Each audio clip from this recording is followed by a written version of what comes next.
యాదాద్రి భువనగిరి జిల్లాలోని రాజంపేట గురుకుల కళాశాలలో ర్యాగింగ్ ఘటన కలకలం రేపుతుంది.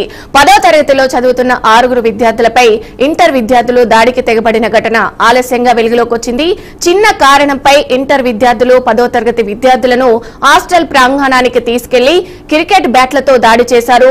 ఇక దాంతో బాధితులకు తీవ్ర గాయాలయ్యాయి.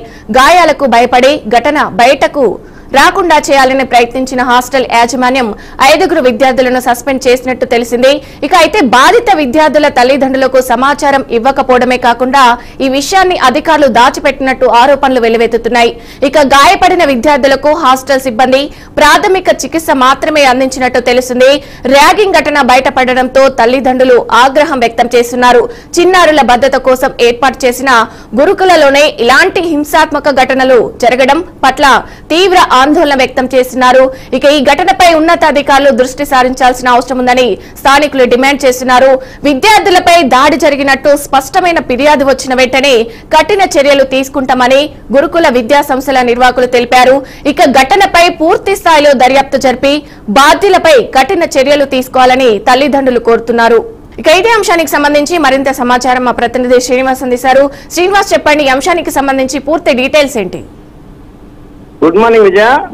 తెలంగాణలోని గురుకుల రెసిడెన్షియల్ కళాశాలలో ఒక్కసారిగా యాదాద్రి భువనగిరి జిల్లాలోని ర్యాగింగ్ కలకరమైతే లేపింది. దీనికి సంబంధించి గతంలో అంటే గత 3 రోజుల క్రితమే జరిగినటువంటి ఈ సంఘటనపై అక్కడ ఉన్నటువంటి ప్రిన్సిపల్ గాని దానికి సంబంధించినటువంటి విద్యార్థులను కూడా కొంతమందిని సస్పెండ్ చేయడం కూడా జరిగింది. ఈ విషయము ఒకసారిగా తల్లిదండ్రులకు తెలవడంతో ఆ తల్లిదండ్రులు ఒకసారిగా ఆందోళనకు చెందినటువంటి పరిస్థితి.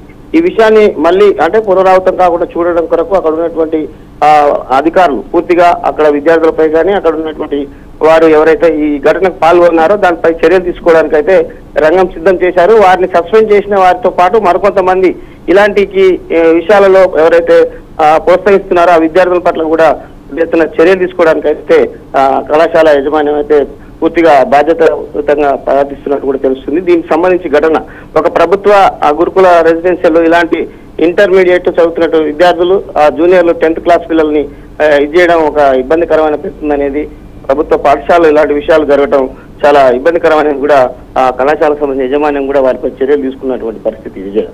Right, thank you Srinivas.